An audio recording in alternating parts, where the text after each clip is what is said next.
আসসালামু আলাইকুম। কুড়া, ফিট, আটা এটা হচ্ছে আমাদের হাঁসের প্রতিদিনের খাবারের একটা তালিকা। তারপরে দিয়ে দিতেছি মাল্টিভিটামিন যেটা আরকি মানে সব প্রকারের ভিটামিন থাকে। তারপরে দিয়ে দিতেছি হচ্ছে জিঙ্ক। আর জিঙ্কটা দিয়ে হাত দিয়ে একটু নাড়ায় নিব।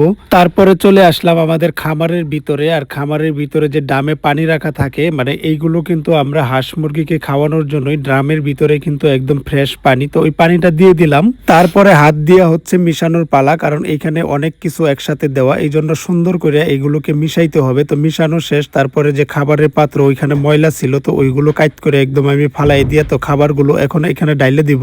তারপরে খাবারগুলো খাবারের পাত্রে আমি ঢালা শুরু করে দিলাম। আর এই খাবারের পাত্রটা আমরা কিন্তু একটু লম্বা সাইজের বানাইছি, কারণ অনেকগুলো হাঁস যাতে চতুর সাইড দিয়ে খাইলে একটা আরেকটা শরীরে ধাক্কাধাক্কি না করে। তারপরে আমি হাঁসগুলো সাইডে দিতেছি, আর হাঁসগুলো দেখেন আইসে কিভাবে চতুর্দিক থেকে একদম খাওয়া শুরু করে। আমাদের যে খামারের জায়গাটা আছে ওইটা ধীরে ধীরে আরেকটু পরিষ্কার বা আরেকটু সুন্দর করব, তো এটা আপনাদেরকে ধীরে ধীরে দেখাবো ইনশাল্লাহ।